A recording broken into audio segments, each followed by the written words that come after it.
যেমন আমি বললাম যে সিনেমায় নামলো, এই কথাটা কেন বলা হয়? এটা কি কখনো ভেবে দেখেছেন? এই পাশে তো চিতপুর রয়েছে, আপনার সোনাগাছির পাশে চিতপুর। চিতপুর যাত্রাপালায় কি প্রথমে মেয়েরা এইভাবেই এখান থেকেই যেত অভিনয় করতে? অনেকে যেত। নমস্কার, ইন্ডিয়া নিউজ 24 থেকে রয়েছে শঙ্কর সাঁতরা এই মুহূর্তে। তবে একটা জিনিস, একটা ওয়ার্ড সবসময় শোনা যায় জানেন, বলে যে অভিনয়ে নামলাম। এই যে অভিনয় নামলাম কিংবা অভিনয় শুরু করলাম, এটা শুরু করলাম এটা বলে না। তবে এটা আলোচনা হচ্ছিল মহাশ্বেতাদির সঙ্গে। আহ, মহাশ্বেতাদি, এটার ব্যাখ্যা আপনি বলতে পারবেন যদি একটু বলেন। নমস্কার।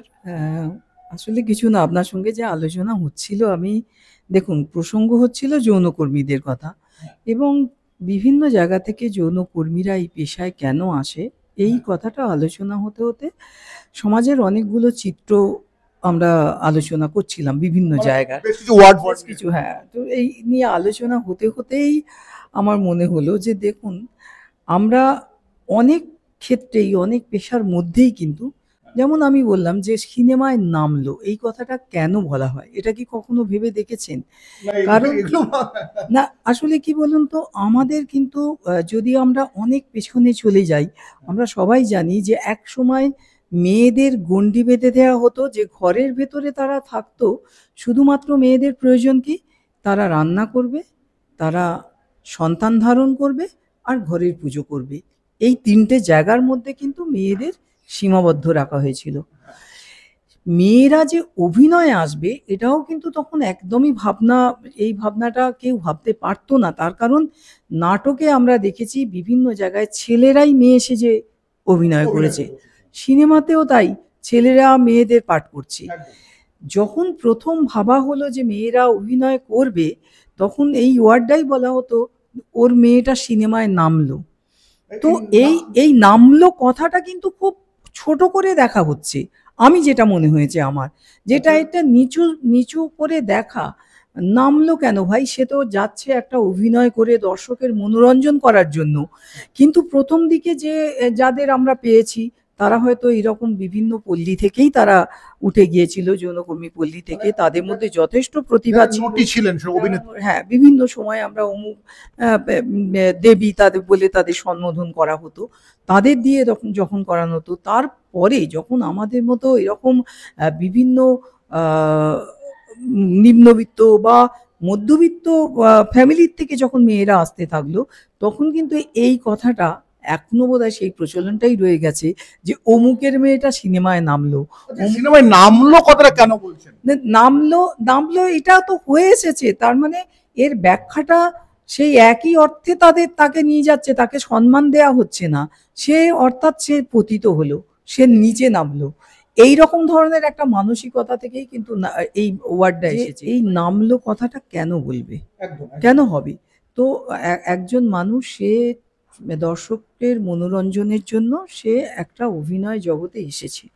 তাহলে এই কথাটা কিন্তু দীর্ঘ বছরের কথা, এখনকার বলে নয় যে নামলো।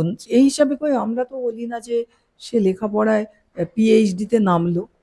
আমরা যে পিএইচডি করতে গেছে, এটা একটা গর্বের সঙ্গে আমরা বলি যে ওর ছেলে পিএইচডি করছে, কি ওর মেয়ে পিএইচডি করছে। নামলো কথাটা কি? ডাক্তারি করতে গেছে, ডাক্তারি পড়ছে। তাহলে নামলো কথাটা ইউজ করা হবে কেন? যে অভিনয়ে নামলো, সিনেমায় নামলো, নাটক করতে নামলো। নামলো কথাটা তাহলে কি অর্থে ব্যবহার করা হচ্ছে? এইটাই আবার প্রশ্ন। আমি প্রশ্নটা তুললাম, আপনারা অনেকের সঙ্গে আলোচনা করুন। আমার মনে হয়েছে এটাকে খুব খারাপ চোখে দেখা হতো বলেই কিন্তু এই নামলো কথাটা মানে এসেছে। এটা অনেকের সঙ্গে আলোচনা করলেই আপনি বুঝতে পারবেন। এক সময় যে সমস্ত মেয়েরা অভিনয় ক্ষেত্রে নেমেছে, তারা মূলত তো মূল স্রোতের থেকে আসা মেয়ে এরকম তো কম রয়েছে। তারা তো বিভিন্ন পল্লী থেকেই। ওই জন্যই তো তখন বলা হতো, সেই থেকেই যে মানে কথাটা রয়ে গেছে সেইখানে এখনো। এবার দেখুন, এই পেশাটার অনেক পরিবর্তন এসেছে, আমরা মানি বা না মানি। যৌনকর্মী, যৌন পেশা, এই নিয়ে মানুষের যে একটা একটা খুব ন্যক্কারজনক যে ধারণা যেটা ছিল, মানুষ একেবারেই এটাকে নিতে পারতো না। সেটা আজকে দীর্ঘ বছরের আন্দোলনের ফলে প্রয়াত ডাক্তার সরজিৎ জানা, তিনি যে বিভিন্ন জায়গায় এদের সংগঠিত করার কথা বলেছেন, সংগঠন তৈরি করেছেন, এবং তার জন্যই কিন্তু বহু মানুষ আজকে কিন্তু এটাকে মেনে নিয়েছে যে হ্যাঁ, এটা একটা কাজ করছে, কাজ করেই কিন্তু নিজেদের সংসার প্রতিপালন করছে। তো এইটার একটা যদি বলেন যে শুধুমাত্র এই এই এলাকার ভেতরে সীমাবদ্ধ আছে তা নয়।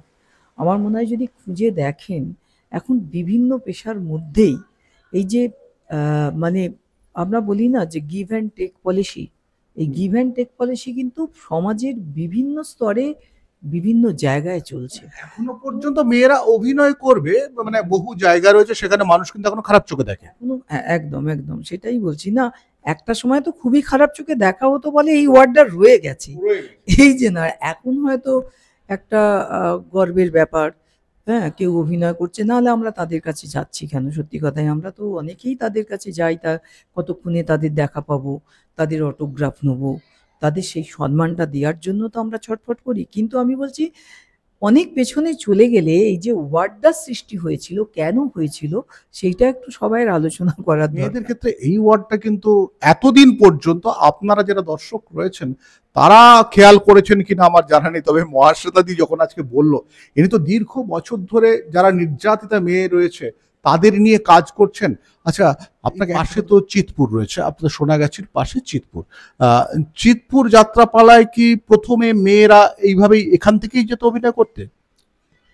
অনেকে যেত, অনেককে নিয়ে যাওয়া হতো, আমি যেটা শুনেছি। এবার আমাদের এখানে যেসব পুরনো দিদিরা আছেন তাদের সঙ্গে কথা বললে কিন্তু জানতে পারবেন, তারাও নিজেরা কোনো কোনো সময় কিন্তু ওই যাত্রাপালার সঙ্গে যুক্ত ছিল, এরকমও কেউ আছেন। এখনো না, এখন আর কিন্তু মানে এইখান থেকে যে কেউ যায় সেরকম নয়। এখন তো অনেক টাফ ব্যাপার, দেখতেই তো পাচ্ছেন, মানে এত কম্পিটিশন এসে গেছে সব ক্ষেত্রে, কি যাত্রা, কি সিনেমা, কি থিয়েটার, নাটক, যাই আমরা বলি না কেন, সমস্ত জায়গাতেই।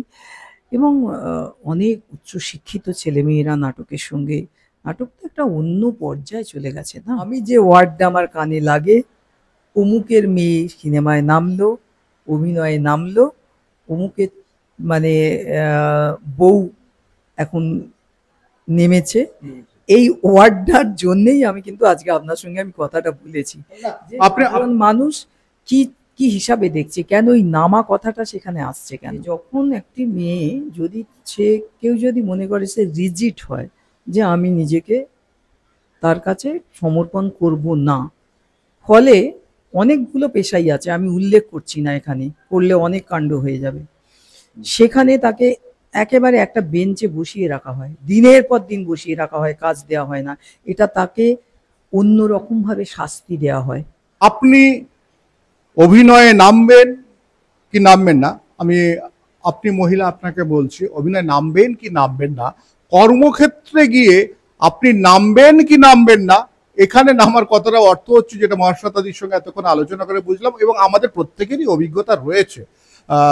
নামা মানে হচ্ছে কম্প্রোমাইজ, আর কম্প্রোমাইজ মানে সেটা আপনাদের বুঝিয়ে বলতে হবে না, তবে এই ধরনের কালচার আর এই ওয়ার্ডিংটা আশা করি ভবিষ্যতের ব্যবহার করবেন না, আর কাউকে নামাবেন না, যোগদান করান। আমি শঙ্কর রয়েছি আপনাদের সঙ্গে, ইন্ডি নিউজ 24 দেখতে থাকুন।